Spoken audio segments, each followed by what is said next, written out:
السلام علیکم ناظرین۔ حضور پاک صلی اللہ علیہ وسلم کی پیدائش اور بچپن۔ حضرت محمد صلی اللہ علیہ وسلم کے والد کا نام عبداللہ تھا، دادا کا نام عبد المطلب تھا، جو ہاشم بن عبد مناف بن قصی کے بیٹے تھے۔ والد عبداللہ کی شادی قبیلہ زہرہ میں وہب بن عبد مناف کی لڑکی سے ہوئی، جن کا نام آمنہ تھا۔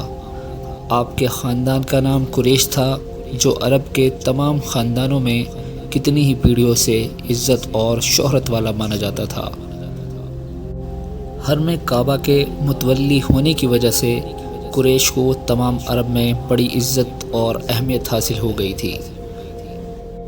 حضرت محمد صلی اللہ علیہ وسلم کی پیدائش پیر کے دن 12 ربیع الاول دوشنبہ کو مکہ معظمہ میں سورج نکلنے سے پہلے صبح صادق میں ہوئی۔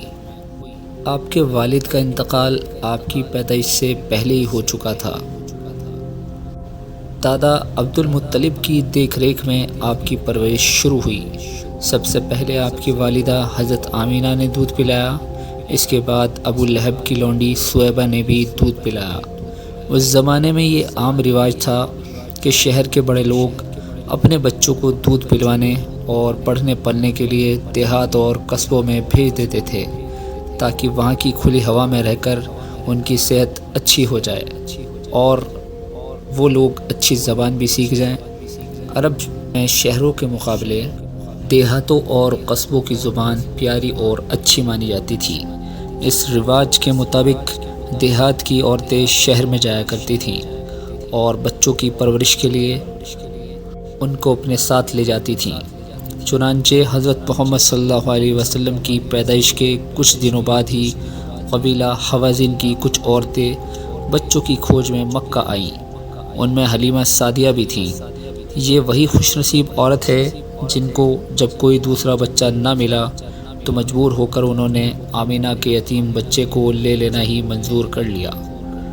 آپ کی عمر 4 سال کی ہوئی تو آپ کی والدہ نے آپ کو اپنے پاس رکھ لیا۔ آپ 6 سال کے ہوئے تو آپ کی ماں بی بی آمنہ کا انتقال ہو گیا۔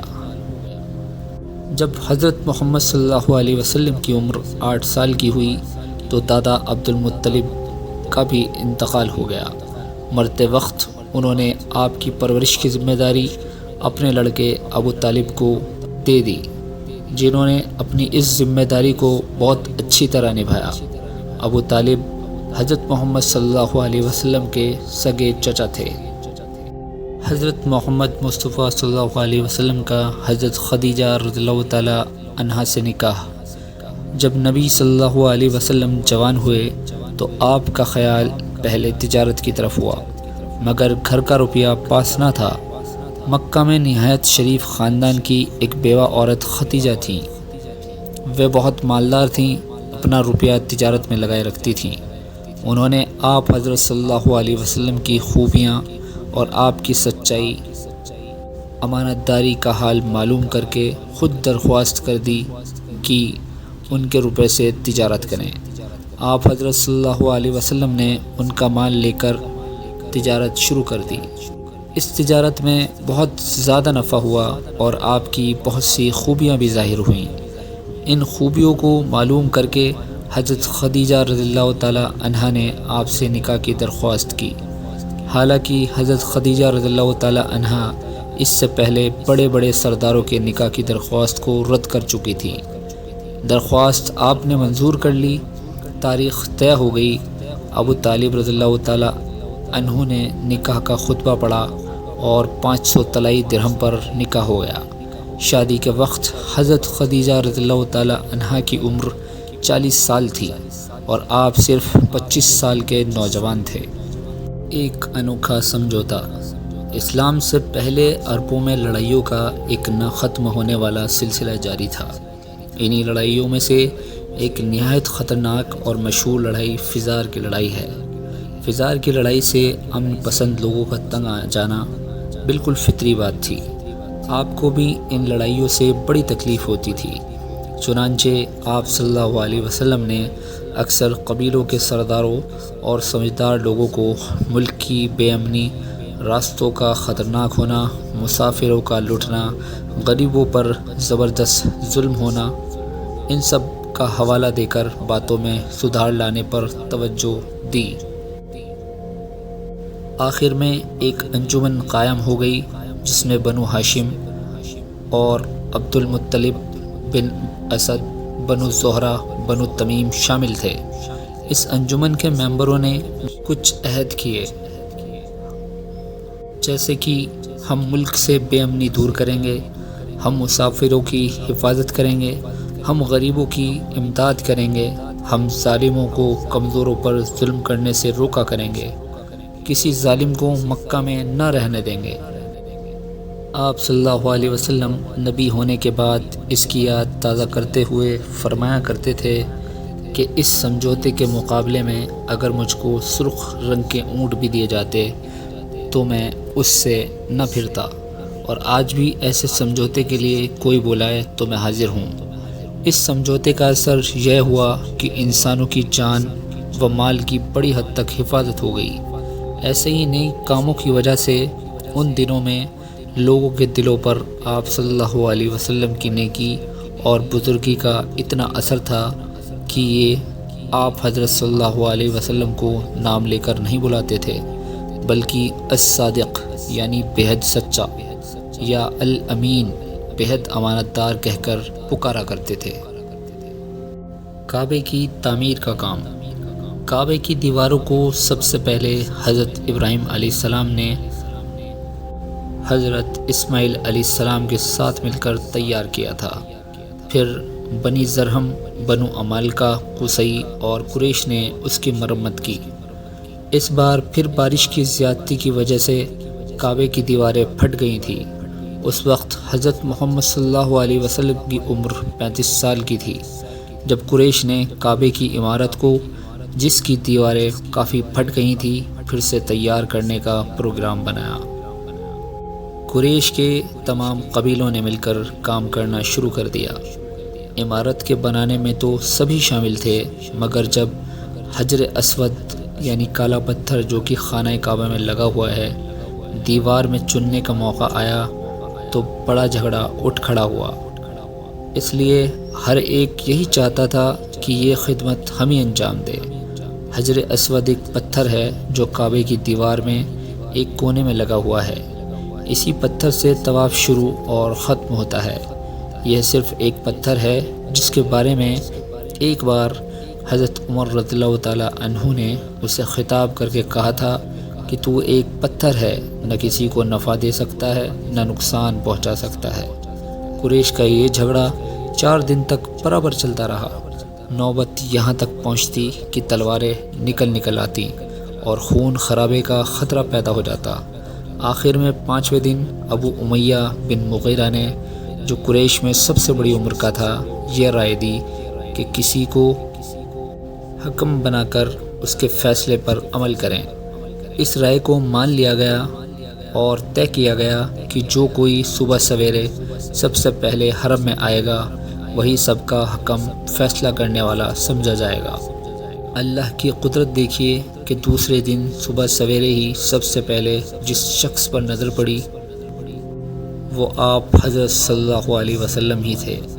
آپ کو دیکھنا تھا کہ حاج الامین رضی اللہ عنہ کے نعرے لگ گئے۔ آپ نے اپنی سوجھ بوجھ سے ایسا فیصلہ کیا کہ سب خوش ہو گئے۔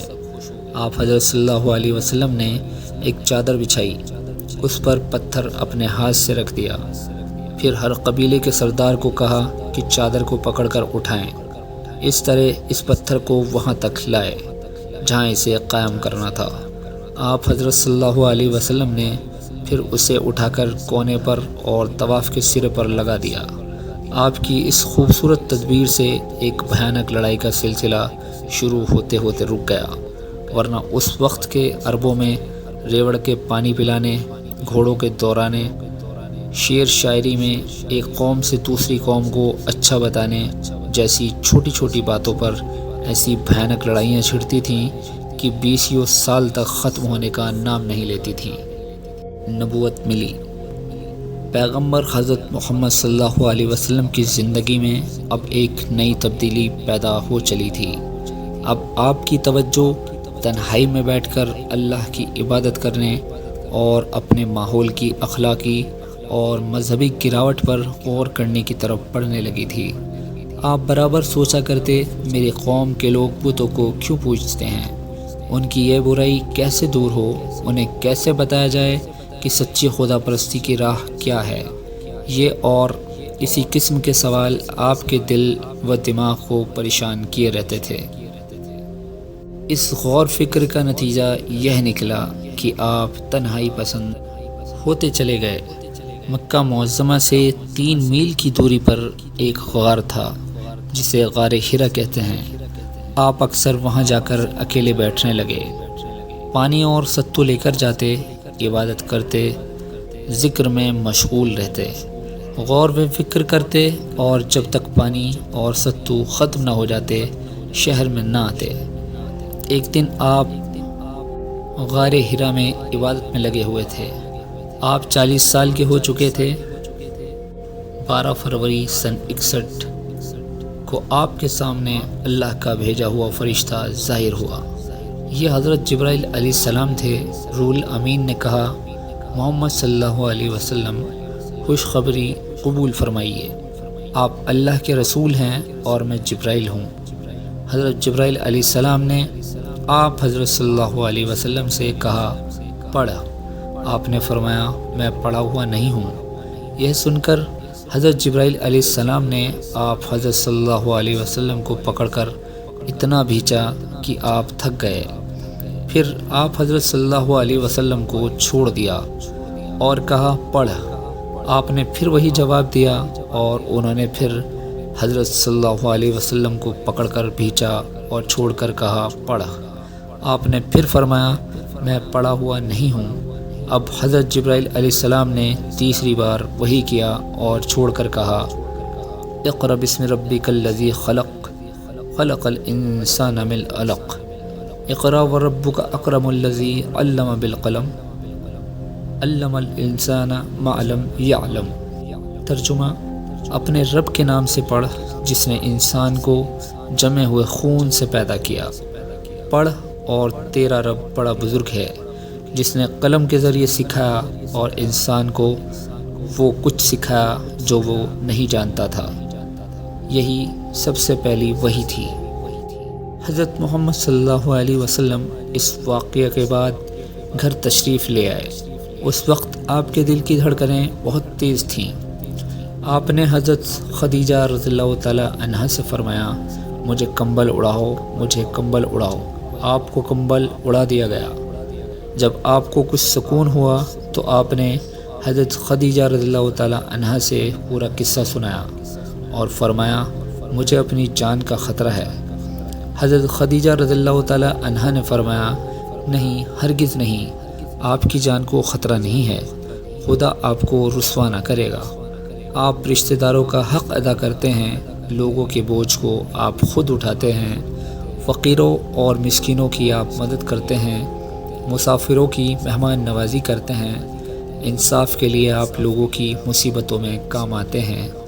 اب حضرت خدیجہ رضی اللہ تعالیٰ عنہ کو اپنے دل کے اطمینان کی ضرورت ہوئی، اس لیے حضرت خدیجہ رضی اللہ تعالیٰ عنہ نبی پاک صلی اللہ علیہ وسلم کو ساتھ لے کر اپنے رشتے کے چچیرے بھائی ورقہ بن نوفل کے پاس گئیں۔ ورقہ بن نوفل بوڑھے دیندار عیسائی تھے جو اپنے دین کی جاہلی باتوں کو چھوڑ کر کسی نئے نبی کے آنے کا انتظار کر رہے تھے۔